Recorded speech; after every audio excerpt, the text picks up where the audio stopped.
What is up? Welcome to the Next Guy Up podcast. We are here with you on a Monday morning after an exciting week of football. We are breaking all of it down for you. We're breaking down some college. We've got some NFL stuff. We've got some Titans Jags news. Not really news. The news is they both kind of stink. Kind of. Maybe really stink. Yeah, they maybe battling for worst team in the NFL potentially. We have some college stuff. Playoffs are looming large over the college football season right now. It is coming up quick, and the picture is looking crazier and crazier all the time. Some ways it feels like it's getting clearer. In some ways it's like, well, anything could happen here. Looks like Tennessee's probably going to get screwed out of a playoff spot again. Just if I had to make an assumption there. But we've got a lot to break down for you today. So I'm excited about it. How are we doing, boys? Doing great. Got to see McCorkle Jones play football today for the Jacksonville Jaguars. So naturally, it was really fun. Naturally. All 85 yards that he threw for and the multiple picks and random fumbles he had because he's a character on the football field. On like a 12-hour bender of watching NFL football today because the last international game of the season, everybody. Wow. So, yeah, but we had one early this morning. It went to overtime, but I'm making my devotion to the two of you that I will be a better teammate than Deebo Samuel is. I don't know if you all saw that. He was literally like, he hit his teammate and with a long snapper in the neck, like shoved him, punched him, like kind of a shove punch. That long snapper should have been snapping the ball better so the holder could get the laces flipped so they don't miss multiple field goals and have to go to overtime today. The long snapper sucked out his job. He's probably cut tomorrow. Jake Moody still hit the game winner though, didn't he? Was that long snapper snapping the laces out, Stan, or whatever the quote is? He was. Oh my. Mason. What is it, Jay? Mason, who is holding the ball? Huh? I said laces out. I was quoting a movie, huh? Yeah, but who's in the movie? Dan, yeah. Dan Marino. Okay. It's literally the movie. He said laces out, Stan. Waterboy, the movie Waterboy. Mason made a couple of other egregious movie errors. That's the only reason I called him out.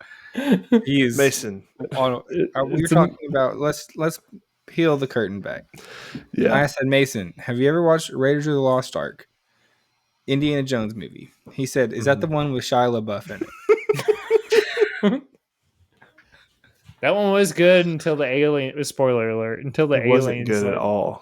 Okay, Mason, we have to cut you off. I think we're losing listeners. As the more you talk about movies, the more we lose. Yeah, you make people mad when you talk about movies. You just said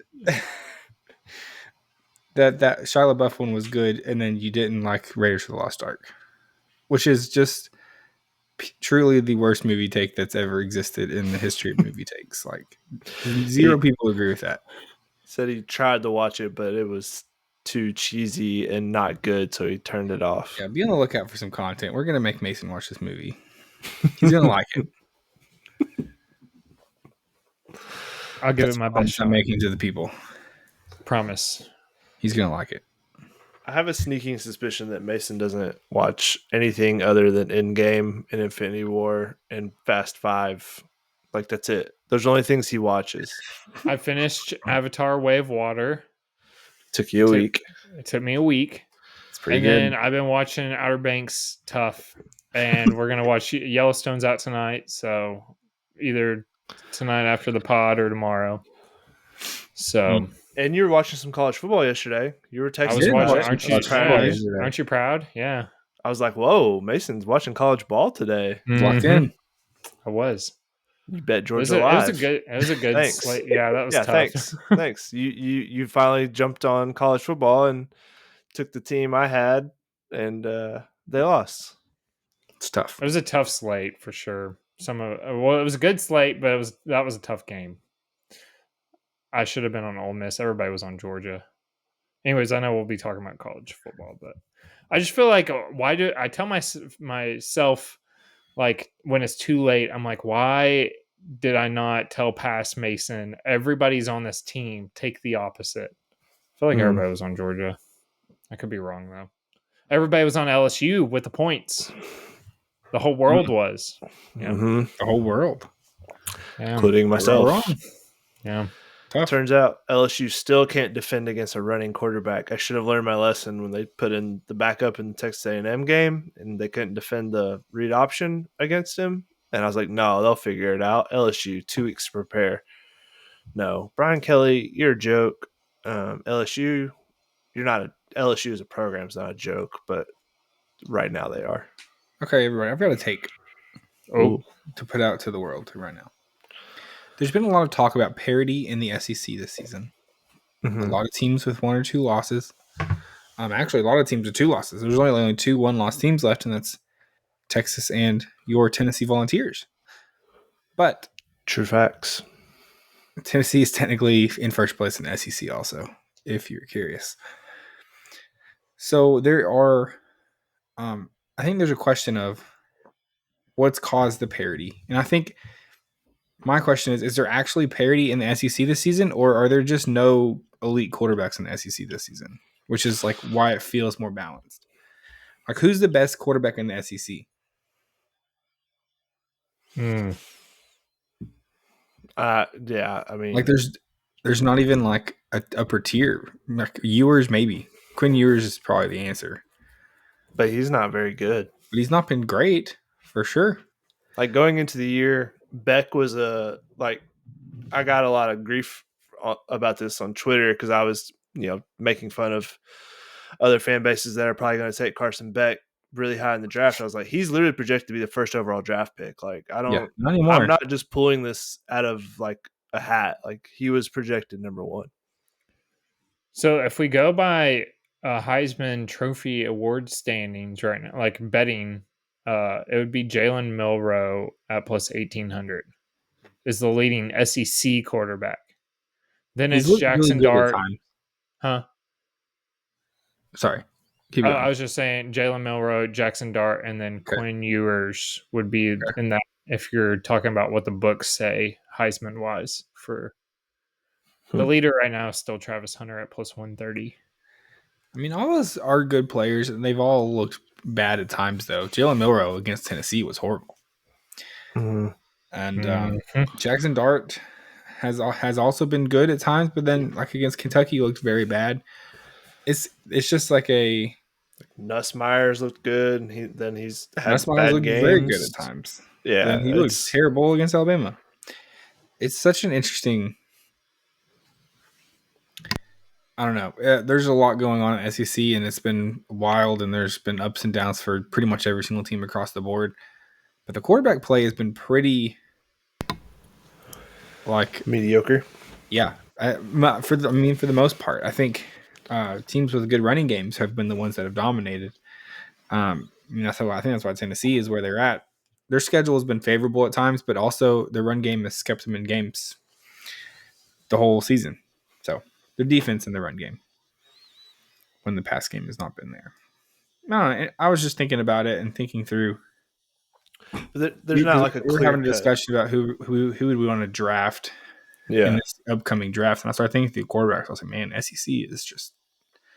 It's not even just the SEC. I think it's across the whole nation. Like, how many elite quarterbacks are there? Like a handful, maybe. Right. I mean, like it the whole shows. Country? Yeah, it shows in the Heisman race too. Normally, it's a quarterback award, and I know what Travis Hunter is doing is great, and Genty as well. But at the same time, like if there was a quarterback at an elite level right now, even doing anything close to like what Jaden Daniels did last year or Joe Burrow in his year, like that person would be the Heisman favorite, and there's just not anyone doing that. Yep. I 100% agree. Dylan Gabriel right now he's up there, but there's an argument that he's just not making mistakes and he plays on a good team. He's only throwing for like 200 to 250 yards a game and like 2 touchdowns. Like he's not doing anything crazy. To do a lot. Jaden Daniels this time last year was throwing for like 350 and 4 touchdowns a game while rushing. Cam Ward is the only quarterback doing that right now. Yeah. Yep. And then they had a bad loss yesterday. So yeah, I mean, he's carried his team to some victories they would not have had otherwise. Yeah, he fell pretty hard. He went into the Saturday. He went into the game as the Heisman favorite, and now he's like third or fourth. It's tough. The Heisman obviously values your team's success pretty heavy, which is pretty unfair, probably. But it does make me wonder why Shadur Sanders is not higher up in this Heisman race. They're giving he's not far down. He's like sixth, right? Right, but like I guess what he's plus 4,000. He's playing he's playing so well. Like, it's very quiet how well he's playing this year. He's getting overshadowed a little bit by what Travis Hunter's doing, obviously, but we got a Tennessee Vol on the board here. Dylan Sampson at plus 15,000. It's nuts. Maybe sorry to mean to cut you. He's got a pretty. If he has a very good last 3 games, I mean, he could compete for that like most touchdowns of all time. That Derrick Henry record. Better odds than Carson Beck right now. No one's talking about it. It's wild stuff. Carson Beck. What a fall. He's still going to be a top 10 draft pick. Kid about not by the Titans. Clip the that. Jets, maybe. That seems like a Jets type of move. Carson Beck to the Jets. Yeah, that feels pretty on brand, actually. Aaron Rodgers to Carson Beck would be hilarious. That's what we need. Why don't we just start here, because we don't have to have an extended discussion here, because I'm not sure how much has actually changed. Let's do some playoff potential. We whittled a couple teams down over the course of this weekend. Could have had a couple more. Some are barely holding on for dear life. Some are out completely. And we're going to have a little bit of SEC talk here in a second. So, because I think that's the SEC is the wildest. It's going to be wild. Just whatever happens, it's going to be crazy. So let's start. Let's start with our G5. Boise State pulls out a 7 tough win against Nevada. Genty had like 3 touchdowns still or whatever. Doing what he does. Boise State, as long as they went out, they're good. Notre Dame beat Florida State. Which this Florida, did you guys hear? Florida State, Mike Norvell was cleaning some shop today. No, I did not actually hear about a couple coordinators. Of course. A couple big coaches. Yes, he's like, don't worry, guys, I got control over this. It's all good. We just got to get rid of some fat around here. I think there's some bigger problems in Florida State, but Army is still on the board, but they play Notre Dame next week. As far as I'm concerned, it's an elimination game next week. Army Notre Dame. Somebody's going home. Okay, the ACC. They actually don't play next week. Army's off next week. Sorry. It's Notre Dame, Virginia. Okay. Notre Dame. Virginia. Riding kind of higher now. Notre Dame had a couple of games coming up that would have been huge. Like this Florida State game. They have USC as well, but then all the teams they played ended up just being bad. So, big game for Virginia. Could shock the world. Notre Dame could ruin someone else's season. Really help Tennessee. I'm just going to say that. Yeah. Okay, ACC. But per my calculations, we've got 4 teams here. We've got Pitt, who lost 2 losses. They are not looking very good at this point in the game. But I think mathematically they're still there because Miami also took a loss. 2 of the worst losses of the weekend were there. Pitt and Miami both. We'll mention this. We're not going to go into depth here because we'll talk about it more in our categories. But 2 losses. Clemson took a win, and SMU now is sitting pretty comfortably in that first spot in the ACC. I mean, they're unless something crazy happens, they're almost a lock for the ACC championship game. Who they're going to be playing is still very much up for grabs, depending on how these last couple weeks go. So there's ACC. Those are the 4 teams I've got there. Big 12, BYU. We're going to talk about that game in a little bit. I love calling the game the Holy War, though. That's hilarious. BYU, Utah, that game was wild. BYU wins, so they are firmly in the driver's seat. They are going to make the Big 12 championship game. Iowa State is falling off. All of a sudden has 2 losses. They lost to a Kansas team that is not very good. This Iowa State team seems to be off the rails. Kansas State still in the mix. Colorado, sneaky. Becoming less sneaky, though. Some people are saying they could be riding a little bit of a soft schedule. I'm one of those people, but here we are. Who knows? They're alive and they're frisky, and I have a bet for them to make the playoffs, so I'm rooting for them at this point. Those are the 4 teams. We have an elimination in the Big 12. Texas Tech, Texas Tech. Rip. As far as I'm concerned, is eliminated. Shoot the cannons. Fire the fireworks. I called it on Thursday's episode. I said Colorado it'll be bad. I hate saying it. Colorado's going to run it up on them. They covered. It's one of the only college bets I hit all weekend. So thank you, Colorado, for saving my butt. He called a shot. He rode with them until it was time to not ride anymore. I did. I took Colorado. I moved it up to -10. So wow, there you go. What'd you get that at? Like what plus? FanDuel, it was like plus 300. Nice, pretty good bet. Pretty good. Okay, Big Ten, where I there's a lot that could happen here. There's the least drama, I think. Mm-hmm. I'm pretty convinced it's just going to be Oregon, Penn State, Indiana, Ohio State. Even if Indiana beats Ohio State, I think the committee would have a hard time leaving a 2-loss Ohio State team out of the playoffs. You think so? I do. It's Ohio State. They are what they are. They're like Alabama. They're just not going to leave them out unless they have to. Their ratings are better, and they would have to leave one of them out at this. I think all 4 would still go probably. Penn State's probably not going to lose again. Oregon has got a soft schedule moving ahead. Indiana, I mean, they have a max of 1 loss on their schedule. Ohio State is kind of the question there. If Indiana beats them, what would happen? Would one of them drop out? That'd probably be good for Tennessee as well, honestly. Okay. And Leslie, let's get to the SEC, where there has been an elimination. Fire the cannons for LSU. They're officially eliminated from playoff contention. See you, Brian Kelly. Pour one out for Brian Kelly and Nussmeier and all the people at LSU. You talked about Fire the Cannons as like the Hunger Games. Would LSU be like a District 7? No, they're a wealthy district. So district like Mason. They're like 2 or 3. I'm gonna give you all right. So Mason, when the playoff poll comes out with the graphic, the 12 teams, right? Yeah.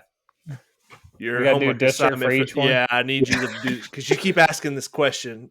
So now you have homework for sure.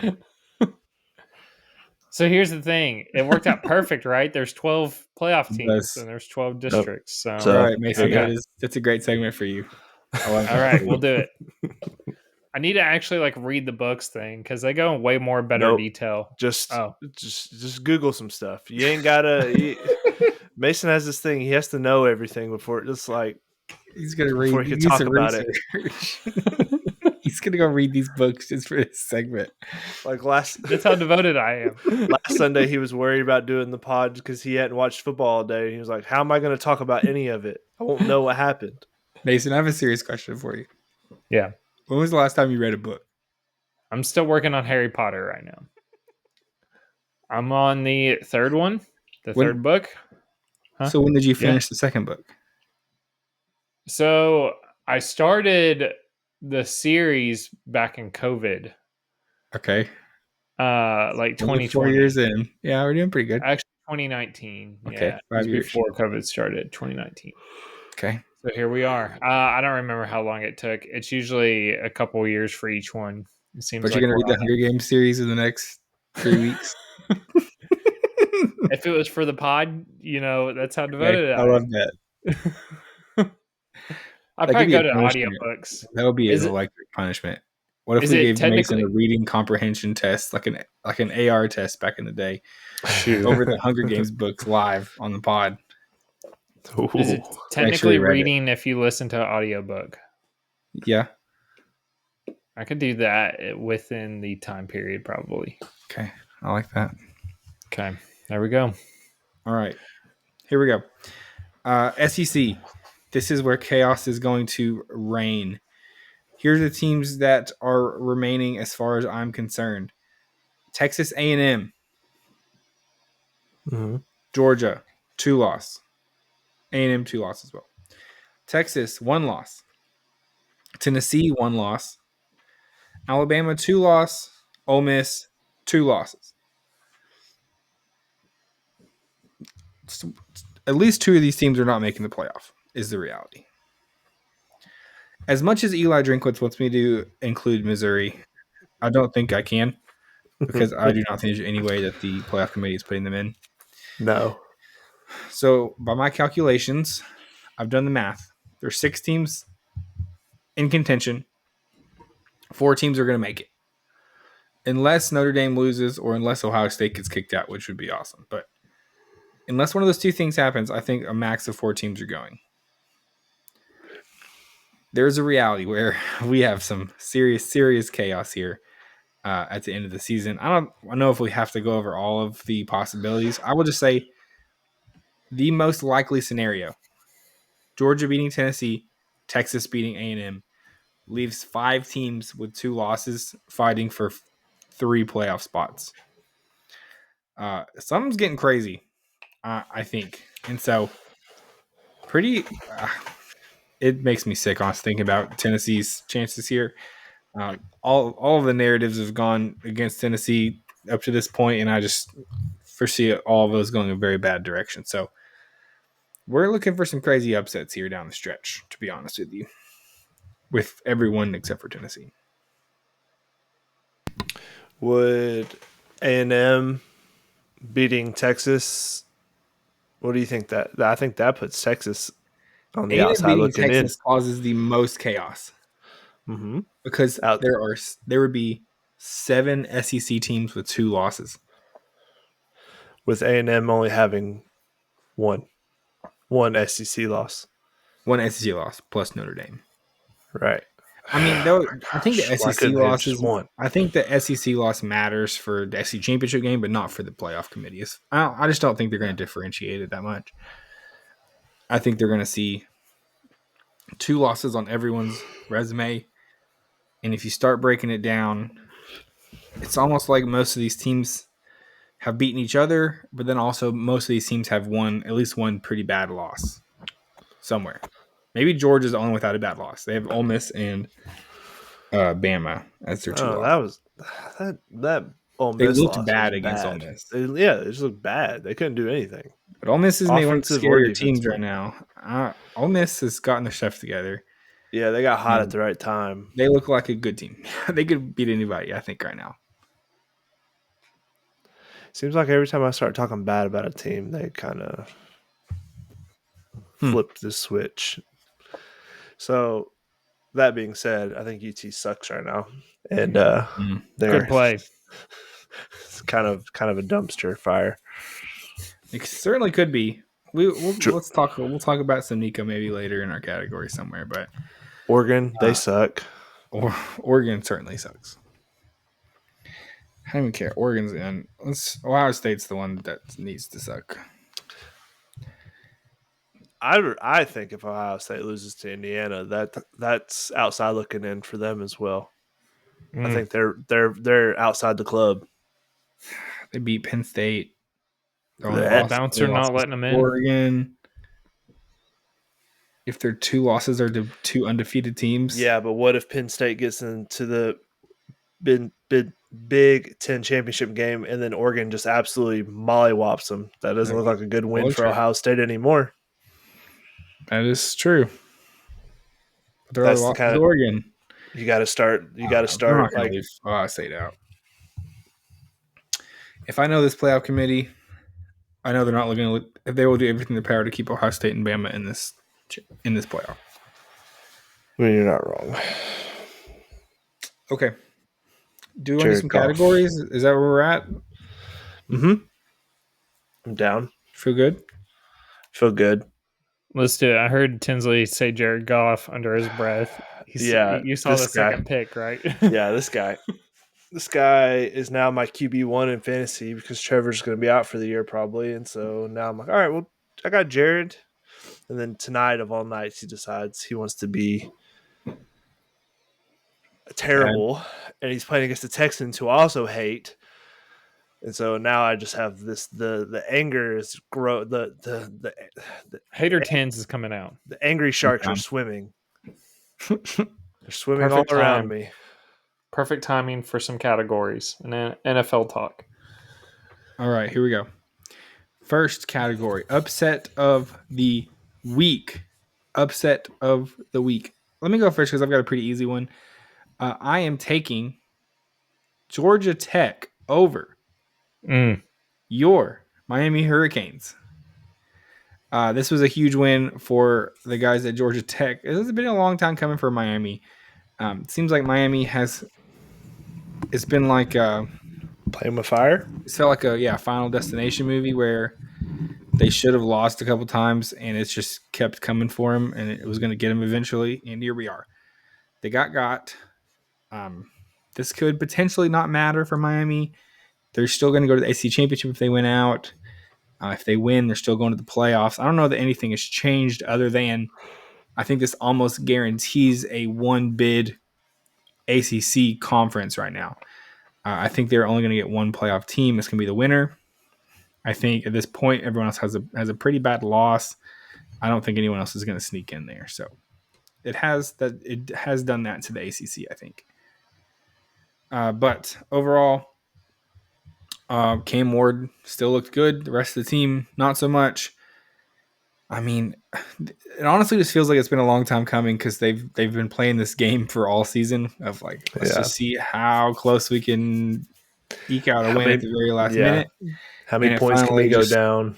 You just can't do that over that many times and expect to just keep winning. Yeah. So their season's not over, but huge upset though. Georgia Tech's got something they're building something down there. That head coach is his second year. He's going to turn them into a decent program. They killed Florida State. Mm-hmm. They ended their whole program, I think. Yeah, they embarrassed them so bad in Ireland that they're 1-9 right now. 9 games. Oh, that's so funny. Yeah. So, yeah, I mean, I think if Miami had dropped one of these other games where they were playing with fire too much, like against a Cal or one of the I can't think of all of them now, but they've Virginia Tech, yeah, like they've been asking for it. So this is good for them. Maybe this will be a little wake up call. Like, hey, we actually have to like play good football the whole game and not just count on Cam Ward saving us in the fourth quarter. That's true. All right, what do you guys got? Upset of the week. I went with Ole Miss, Georgia. I really didn't think. Yep. I really didn't think Ole Miss had this in them. I thought Georgia's defense was going to step up, control the game. Carson Beck is terrible. The running back number 3, whatever his name is, 2 big fumbles. I don't know. It's just bad. Yeah, go ahead. It's just bad. When Georgia went up 7-0 at the beginning, I was like, and this is where they just take the lead too far, and it's not Ole Miss ain't going to be able to keep up. And boy, was I wrong. Yeah, I thought Georgia would just be the way more physical team. Like the conditions even called for that. Like it was raining, it was gross. Like play defense and run the ball, and they couldn't do it. Carson Beck keeps showing that he is just not actually good at quarterback, which is tough considering you're the number 1 projected quarterback in this NFL draft. So yeah, I don't know. Georgia, I take back my ball of chainsaws or the monster truck with the chainsaws attached to it. That's not what they are. They are just they're just a Hummer, just a regular Hummer. No mods attached, no chainsaws, no anything like that. And a regular Hummer eventually runs out of gas. Georgia Bulldogs might be out of gas. Some people are saying, I'm not talking any trash about Georgia this week. I'm just kidding. No bulletin board material from this guy. Not even a little bit. Georgia's a great program, long history. Long history of great game. Great football players, outstanding people on and off the field. Morally strong. If I could say one thing about the Georgia program, it's creates good men on and off the football field. I'd be proud for one of my kids to go to the University of Georgia. What a prestigious college. No bulletin material. I felt like I was sensing a little sarcasm there, but at first I was like, Zach, real. You've done Oklahoma hate week, but for Georgia, you're not going to. Because I'm not scared of Oklahoma. Good point. You could have hate week for people you think you're going to beat. You give only respect and admiration to teams that you are scared of. You can say whatever you want about a Ben or whatever his name, Venables football team. They're terrible. They are pretty bad. I called that dude getting fired in August. He's going to be the first SEC coach getting fired because Billy Napier's not getting fired. What happened? What a wild situation there. They're scared of losing Lagway. That's 100% it. So, congrats, Billy. You get to keep your job. This is becoming a trend. Actually, this is way off topic, but I've heard that LSU has like a generational quarterback for next year that they have us to recruit. Have you heard about this kid from Michigan? Oh, yes. I did. I thought he was like from 2 years from now. I didn't know it was next year. But yeah, and that's why like a lot of people are like already kind of tired of Brian Kelly, and it's like, well, we can't fire him because he's going to can't have any. A lot of people are afraid he's going to flip to Michigan because he's from Michigan. Dave Portnoy has his way. Give him a couple mil. Legitimately, I think he would. Dave is trying to do that. Big Cat's doing the same thing. There's a big Michigan or a big Wisconsin recruit there this last weekend, and Big Cat went and met and talked about potential NIL deal. And we're doing the same thing. And we're doing the same thing as our podcast. Yep. We're going to give $12 to Will Brooks Scholarship Fund to get him that 6th year. I want Diego Pavia. Oh, as a string quarterback, just to let him sit on the bench and make Vanderbilt mad. He's suing the NCAA for another year of eligibility. He's for all JUCO players. For everyone that plays in JUCO, that it shouldn't count towards the eligibility. He's probably going to win too.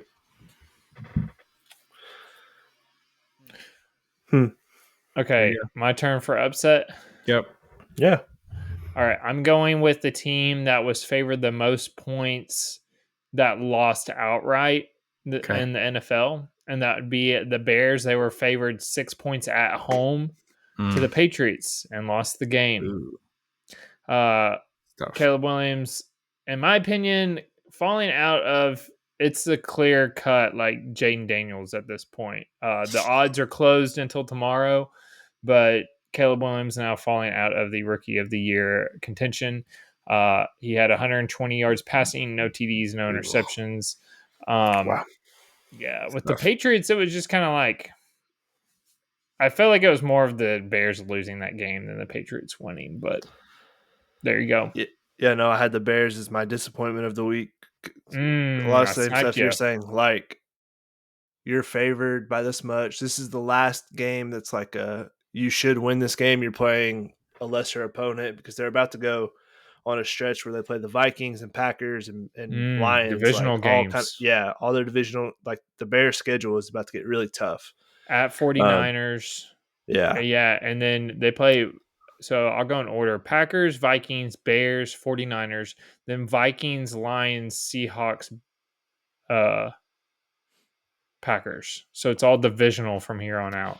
Yeah. So I don't know. The Bears, there's just something like DJ Moore was open about being a Justin Fields guy all summer. You've seen him multiple times this season kind of just give up during games and during plays and just kind of like he's becoming an issue. he's probably going to have to get traded. The Bears are just kind of dysfunctional right now. Matt Eberflus probably getting fired. Wow, look at that. So he was kind of taking some heat in like the press conferences, the like what changes need to be made, and there was a lot of just like questions of like, you guys are not meeting up to expectations. So it's just, and they've not been. I don't know why they brought him back. It was a situation where you could have gone into this season with Caleb Williams and put someone who's very creative offensively, and has an offensive-minded kind of coaching style, attach him to Caleb Williams' hip year one and start his development the right way. But instead, you bring back your defensive coordinator, head coach, who had a terrible first 2 years. Like, just start over. Like, you have it's the perfect chance to start fresh. And instead, you're going to restart again. And so Caleb's going to be, it's like this year was for nothing. Yeah, because he's gonna have to learn a whole new. It's like it's starting all over is hard for quarterbacks. You have to learn a whole new playbook. It's just not great. Yeah, for sure. But it's the Bears. Appointment overall. They're dysfunctional franchise. So yeah, and I agree with that. Since that was your disappointment, I'll go ahead and transition into mine, if that's okay. Mm-hmm. Disappointment of the week. A couple kickers. Falcons kicker was Koo was 1-4 on field goals. They also lost that game. So if he would have made a couple of those, because it was a close game, it's a 3-point game. Yeah. And then Lutz, the Denver Broncos got a kick blocked at the very end of Lutz. Yeah, close enough. Speaking of the Denver Broncos, they were my disappointment of the week. Literally in the second quarter, they had a 14-3 lead against the Chiefs, and they never scored again after that. They covered the spread, but they lose 16-14 and now drop to 5-5. And it just seems to be this thing that the Chiefs just always figure out a win. That's why I will be worried about them in the playoffs. Like, I'm really honestly worried about them just doing a three-peat. It's just they find a way no matter what. Yeah, no, I'm about to make my Chiefs Super Bowl future parlay in the next couple of days. And I know this isn't a controversial take. Everybody's like, well, yeah, they're like probably favored to win the Super Bowl again and everything. It's not like controversial, like hot take, but it's just like that. If you watch that first half, you're literally like, oh, this is the Broncos game right now. Like, they have them right where they want them. And then the Chiefs turn it around and had no problem doing it either. So there you go. Disappointment. Come on, Broncos. You had one job. Is there a point to give where the Chiefs their first loss? You win too many regular season games to where it's like, this is, I don't know, you're using up all your magic like in the regular season.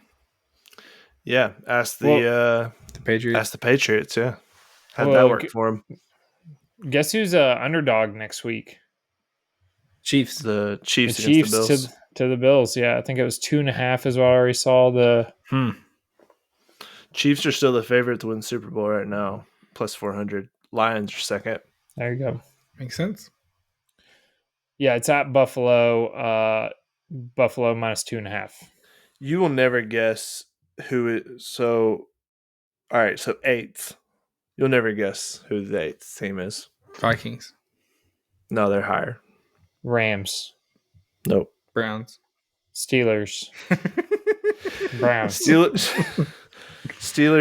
Steelers, I guess, are technically tied. The Commanders at plus 2,200. Both teams played each other today. We'll talk about that in a minute, I'm sure. Yeah.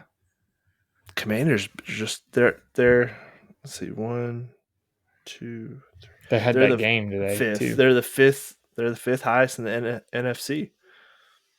That's crazy to me. Wow. There you go. Zach, disappointment of the week. Disappointment of the week. Mine is going to be some injustices in the Holy War. Utah had an opportunity. Most of our teams that we've been talking about as potential frauds have at this point fallen off somewhere along the way. We had we've had a couple teams we've been trying to track. Miami lost this week, obviously, but there was a serious chance for BYU to kind of take a hit there, which could potentially, I don't know. You just love to see some of these teams that don't play super tough schedules fall against a Utah team that's not been very good, but it's a big rivalry game. A controversial defensive holding call at the end of the game seemingly gave the game to BYU. Utah coach was not very happy about that one. He was arguing about it in the post-game press conference. Disappointed of the week. Actually, we can throw in two of them. Let's throw in Michigan as well. Michigan almost beat Indiana as well. We almost had both of our frauds that are left undefeated down in 1 week. Would have been fun. I have not once called Indiana a fraud. That is all Zach. I do have all respect to Indiana. I'm saying I'm not trash talking Indiana. No bulletin board material for those guys. But they're frauds. There is a decent chance. He has all respect for them, but they're frauds. All respect for them, not frauds. I rescind that statement. Should we just I was gonna say, should we just go back a minute and a half where he said deleted from memories. Not frauds, but would have been fun to see them lose. Respectfully, with all due respect, all respect to Indiana. I would love to. What is their strength of schedule? You think? I would love to see it. Probably 0.438. I bet it's like in the 100th plus in the nation. I mean, it's been soft. I'll look it up while we talk about some other stuff. Okay, next up. Overreaction of the week. Tens. Overreaction of the week. Bryce Young is back. Bryce Young is back. He is slinging this ball around. He is going to prove me wrong. After just 2 weeks ago, I said, I don't think you can fix Bryce Young. I'm out on him. I was high on him, by the way. I literally requested the Titans to trade for him while they benched him. Yeah. Did they listen to me? No. No, they maybe should have because he's back. 2 consecutive wins already. Yep. Back-to-back wins. Him busting and off some Xavier runs. Leggett. Rich Eisen, I don't know why you couldn't say Xavier Leggett's name right today. You're an idiot and you're bald, which is a tough combo. He kept calling him Leggett. He was like, Bryce Young to Leggett. That's not his name. His name's Leggett. That's how he pronounces it. So Rich Eisen, once again, I had to listen to your stupid face announce a football game today. It was terrible. Pretty sweet gig, though. He's back. He's got to go to all 4 international games.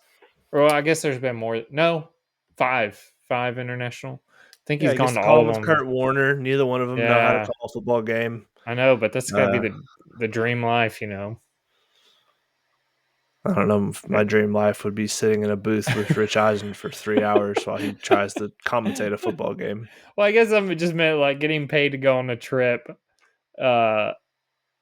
I mean, I've only been out of the country like twice, and it was on a cruise. It wasn't like over in Europe. So I think that would be pretty cool. I guess. I don't know. We gotta put one international game on the stadium tour, or it's not complete. You don't have to listen to Rich Eisen if you're there at the game. It'll be fine. It's true. Yeah, it'd be a real big perk because I hate listening to that guy. His podcast I can't even listen to. It's terrible. Anyway, he's on sports radio quite a bit. So okay, my overreaction of the week: these risky play calls and going for it on 4th down are getting out of hand. The only reason the Steelers are not under scrutiny, especially their head coach Mike Tomlin and the coaching staff, for going for it on 4th and 15 in the first quarter on a fake punt. That's right, you heard me right. 4th and 15 on their own 15-yard line. Might be one of the dumbest plays I've ever seen in my life. They snapped it to, I don't even know who the guy was, but he passed it. It was a direct snap to some skinny guy. I don't know who he was. And he threw a pass that went into the dirt. And the Commanders turned around and scored 3 plays later to tie the game 7-7. They ended up pulling off the win, so no big deal, right? Because when you make risk like that, but you win the game, it's fine. But if they would have lost that game, That would have been a big deal. There you go. That's my overreaction. Zach? Overreaction of the week. His name was Miles Kilbrew. Thank you. That's who threw the ball. Thank you. He is not skinny. He is 6'2", 220 pounds. He's a safety. He's not skinny. He looks skinnier than like your. Yeah, you're right. He just looks skinnier than like the people that are usually blocking up front. It's usually like fullbacks and tight ends and stuff. Okay, go ahead, Zach. This we just talked about this team a little bit, but I think this is my overreaction of the week. Ole Miss is the best team in the SEC right now. No. I think they might be. You're probably right. Are they going to win the SEC championship? Probably not. They're not going to make it, I don't think. I don't know how all the tiebreakers are going to work. I truly have no idea. There's going to be some wild tiebreakers, and unless Tennessee wins out and Texas wins out, in which case it'll be easy. It'll be Texas, Tennessee. If one of those teams loses, there's going to be like a four-team tiebreaker. Something crazy is going to have to happen. But I just think Ole Miss, if they win out, we'll get a playoff spot, and I think they are dangerous. I mean, I think they're playing as good as anyone in the country. I think they have a potential. I think they have a potential to beat Oregon, to beat Ohio State, to go toe-to-toe. If they're at their best, I think their ceiling right now that they've shown is higher. Maybe the only other higher ceiling we've seen was Alabama in the first quarter against Georgia and then against LSU. Like that, they looked like a good team. They look like a great team. They've also looked like a bad team at times. Ole Miss has looked bad this season, but the last couple of games they've looked very good. So there's my overreaction. That's it. Okay, I did some research on Indiana's strength of schedule. If you're curious, this was as of last week. They were rating Indiana as the 103rd highest strength of schedule.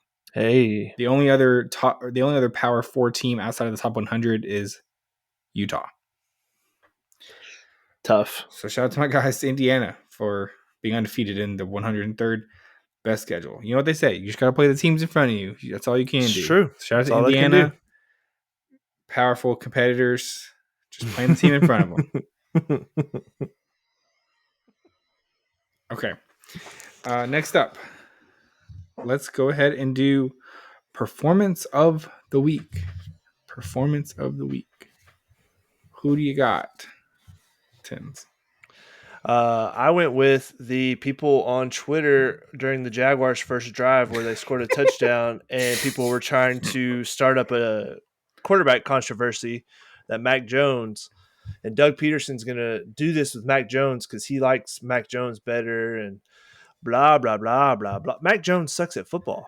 I don't know if you guys saw where he dropped 2 snaps today for fumbles, threw a couple of really bad interceptions, but the people on Twitter that were gearing up, getting ready for Mac Jones to have a good day so they could be like, look, the reason the Jags keep losing is because Trevor Lawrence sucks. No, wrong. It's a miracle Trevor Lawrence has made this offense look competent all year because we scored 7 points off of 4 turnovers today. Sam Darnold had a very bad game, gave us 3 picks and a fumble.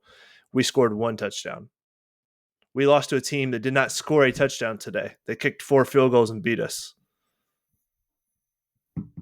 So congrats to the people on Twitter. You're doing the most, and you got the least done. That's deep. Love it. That is deep. Thank you. Got that off your chest. You feel better now? I never feel better. I feel better I'll feel better once I see Doug Peterson got fired this morning. Or I guess what if they pull Florida and they say we are preserving Doug Peterson's job? Zach, just don't finish that. Could be. You don't want to know what would happen if that happens. No respect to Billy Napier, by the way. I don't respect. Zero respect. Zero. No, we already played him collecting trash on him. Florida sucks. They have the number 51 recruiting class coming in. Like, why did you keep Billy? Like, big time. To save what? Lagway. You're Florida, though. Like, you should have a top 25 recruiting class just because you exist. But instead, Billy is going to ruin your program. So good job, idiots. Proud of you. See, just Put you that on your even bulletin talking, board, Billy. you just saying Doug Peterson getting retained has already got me just angry. Kind of fired up. And he mission accomplished for Zach. Like I don't even know how angry I don't. At this point, I miss Urban Meyer. You're not saying that. Yeah, You're no, not Doug Peterson. that. No, Doug Peterson's a punk. He's smug. What was Urban Meyer? Well, yeah, he was bad too, but he didn't take pop shots at Trevor. He literally said, because Trevor has a AC joint injury, and they asked him the significance of it. He's like, well, I mean, it really just matters about like him carrying his duffel bag. It doesn't do anything about him throwing the football.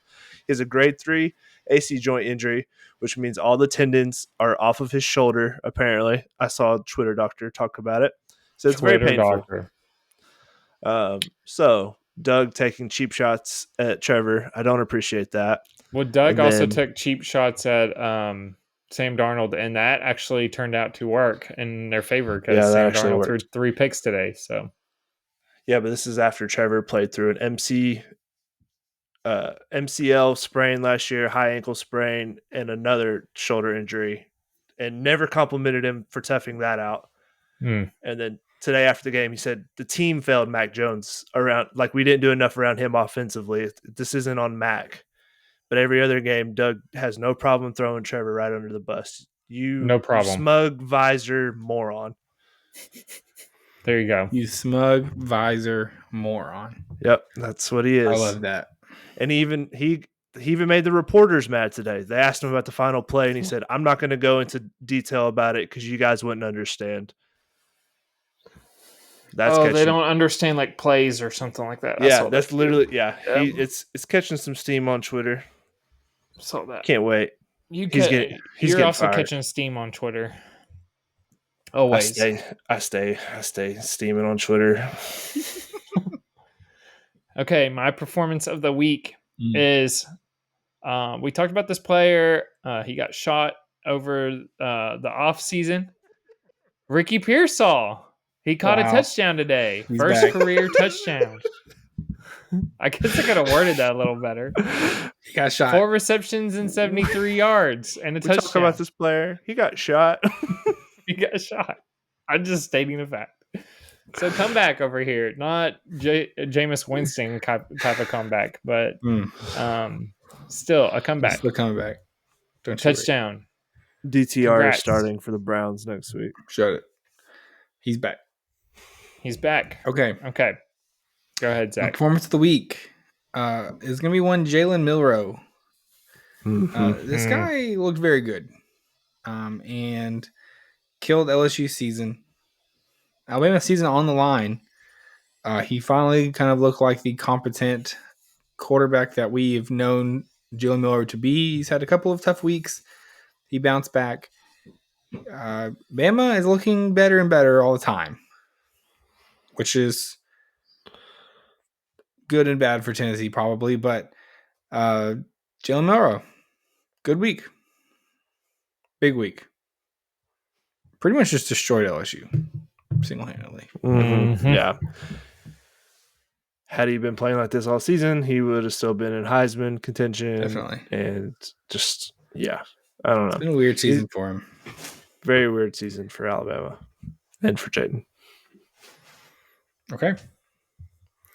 What about highest riser? Which team rose in your power rankings the most?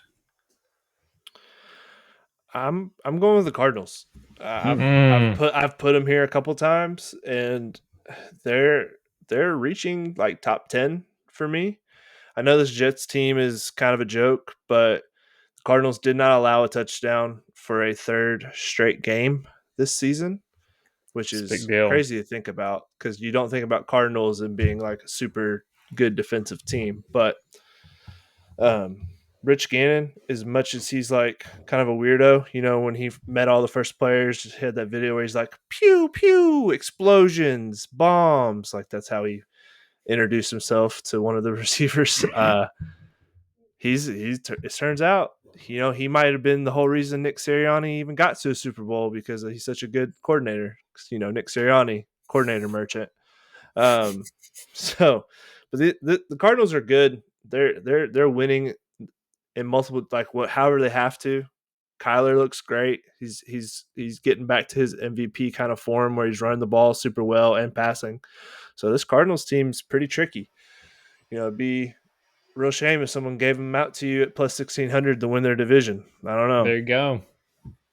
There you go.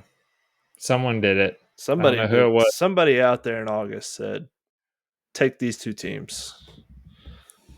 Okay, so my highest riser is a sneaky 6-3 team right now. I get it. They played the Titans, but that would be the Chargers. Justin Herbert tends to have this insane passer rating. Like apparently he's breaking records on the best passer rating for the season or something like that. He was 14 for 18. And if you look at a lot of his games, he's got very little completions.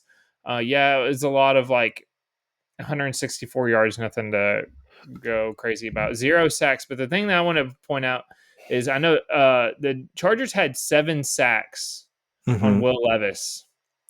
And this is like a sneaky team that now is second in that division, obviously behind the Chiefs. But with the Broncos losing today, they could easily get into the playoffs. And I don't know, Jim Harbaugh might be back. Yeah, this is what I mean. I knew Jim Harbaugh would turn around the Chargers. I thought that was a good hire for them. I didn't think it'd be this fast. The only thing I worry about with them is Justin Herbert is a guy who can sling the ball around, throw for a lot of yards, and maybe they're just not ready to do that yet because they don't have the weapons. Because it does kind of seem like they're turning him into a game manager type, and you don't want to do that with Justin Herbert because he could be a top 10. He's easily a top 10 quarterback with his skill. He has all the skills that you need. First couple years, he was gunslinger, over 300 yards several times, but a couple interceptions in there. Now it's he's literally 15 for 18, 158 yards, and 1 touchdown. They changed him too. I would like to see them not treat him like he's JJ McCarthy on Michigan. There you go. And I think they'll get there eventually. But yeah, I mean, this Chargers team, as long as Harbaugh's there, they're going to be well coached. They're not going to beat themselves. So that's kind of what you're seeing. Game to circle on your schedule, not next week, but the week after. Monday, November 25th, it's the Harbaugh Brother Bowl. Ooh. Ravens at the Chargers. I'll be watching that while I'm at the hospital with a new baby. Oh, yeah, that's right. Congrats. There you go. Oh, thank you. Not congrats yet. Yeah. We don't know what time he'll be here that day. It's true. Or it could be before then. Could be tonight. You never know. Never know. I can get that text any minute. Right now. The water has broken. It's time to get to the hospital. We packed go bags today. We're ready. Oh, smart. Call. There you go. What do you do with your dogs? I'll be getting the text. We need the dog. We need him to not come early so the dogs aren't a factor. Mason, come pick up the dogs. I'll probably just let them out or feed them or something. Yeah, I'll just Mason, can you come imagine Mason putting those 3 dogs in the Spark? That would be comedy. I'll make sure to record that. Punishment. That would be a punishment. Mason has to take a road trip with 3 dogs in the Spark and record all of it. They would just pick their seats and sit. They like riding in the car. It's the one place they kind of behave. They wouldn't try and tear each other apart in Mason. No. In Spark. No. Tough break. Okay. They know Mason. It's true. Okay. Highest riser of the week for me is a little bit of a interesting pick, but I think it's the right one. South Carolina, not really in the playoff picture right now, but is low key winning games against good teams, and is out here just doing some things that are going to mess some people up, I think. So let's just quickly look at they beat Vanderbilt this week 28-7, something that Alabama could not do, something that Texas struggled to do at Vanderbilt. South Carolina has 3 losses this year. That would be a 3-point loss to LSU, a big loss to Ole Miss, and a 2-point loss to Alabama at Alabama. Those are their 3 losses.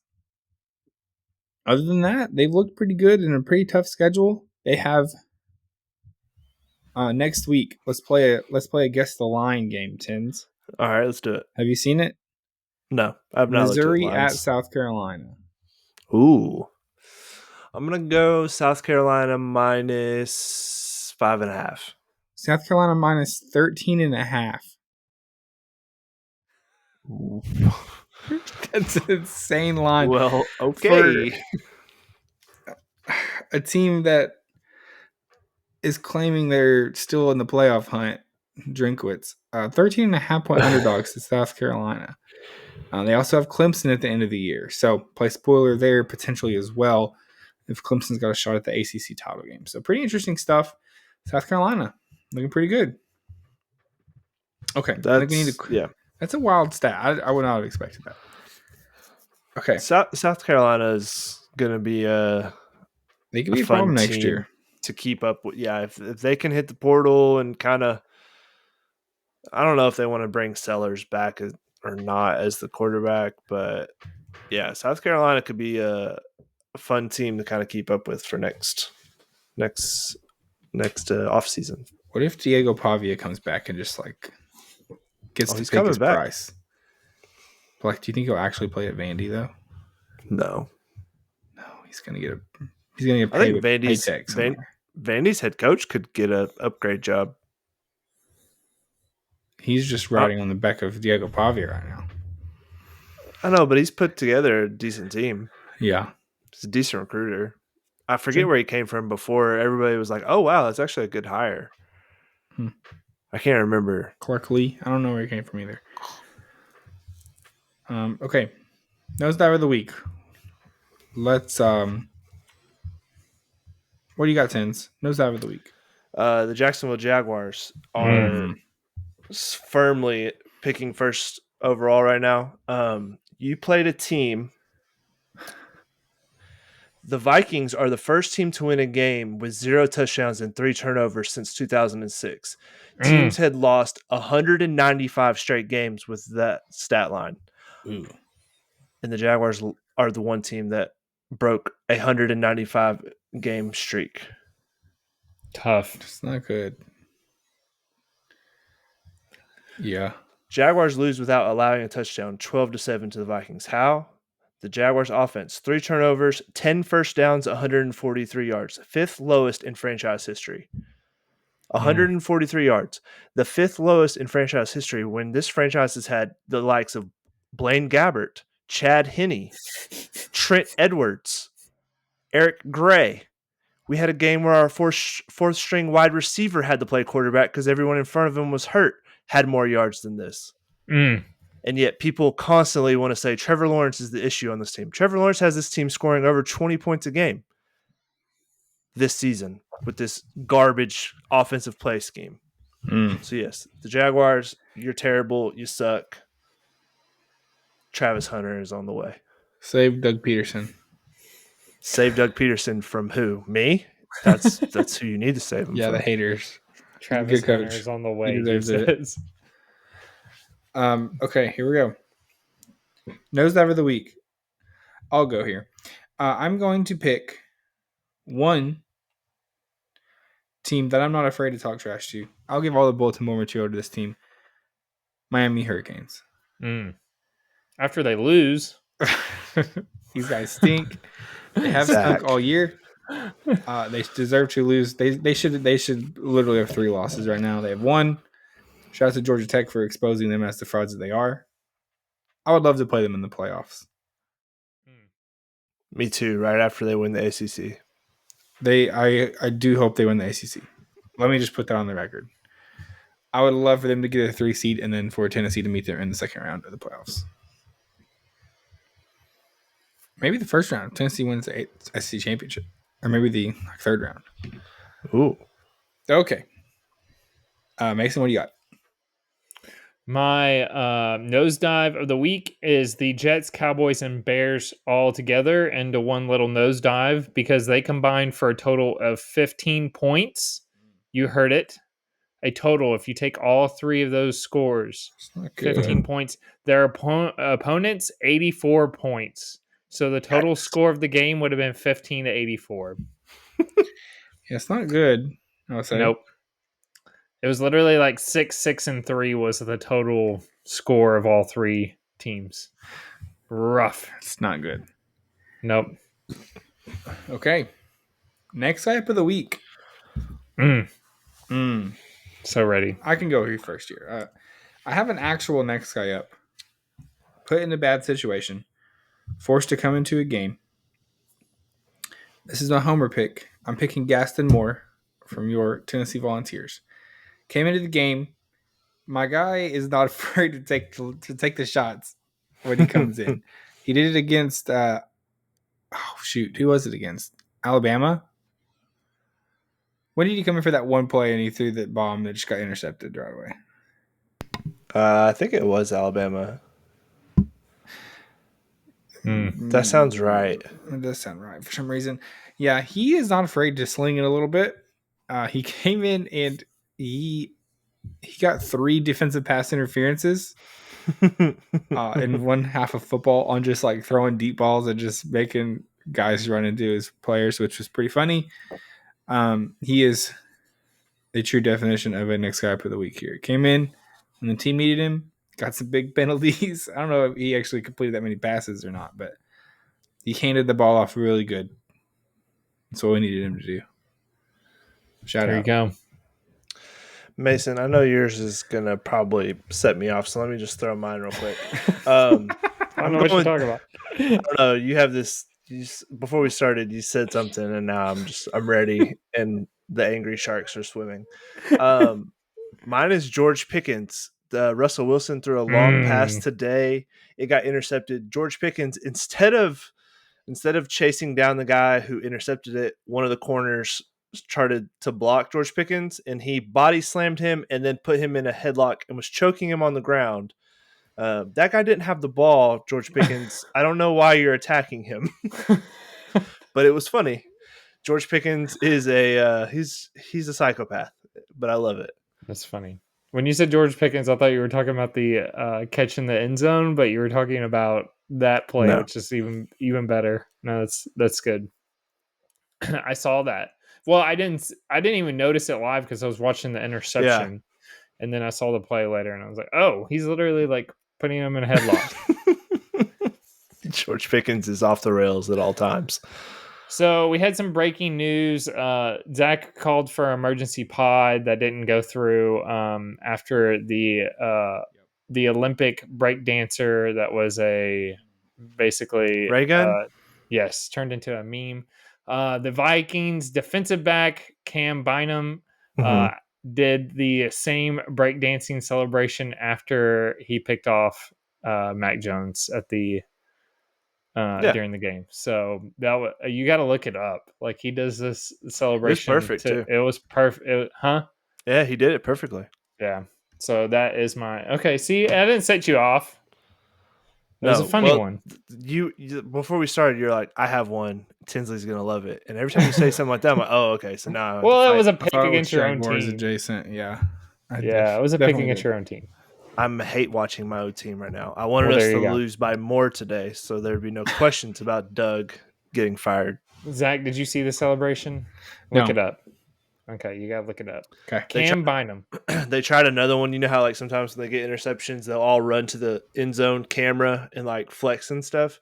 Our mascot got in the middle of them and was like, "Nope, I can't do it in this one." I saw that. He was kind of picking a fight with him. That guy is something else. He's a Hall of Fame mascot. He's in the Mascot Hall of Fame. Jackson DeVille, baby. Only Hall of Fame. You guys what? Got. Tony Baselli? Tony Baselli's in the Hall of Fame. How many Tennessee Titans are in the Hall of Fame? Okay, all right. Oilers. I don't want to hear about Bruce Matthews. How many Tennessee Titans are in the Hall of Fame? Just kidding. Let's wrap it up. Zach, do you know any Titans Hall of Famers? There's not any. Some Oilers, probably. There's some Oilers. Because you guys stole the team from Houston. Oh, this guy stole what you did, Mason. I didn't mean to. It's an accident. The sharks are swimming. All right. Well, let's wrap up the pod here. We appreciate everybody listening to this week's episode.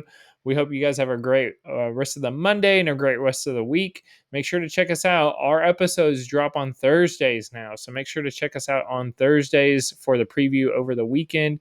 Check out our socials and have a great rest of the week. Catch you later.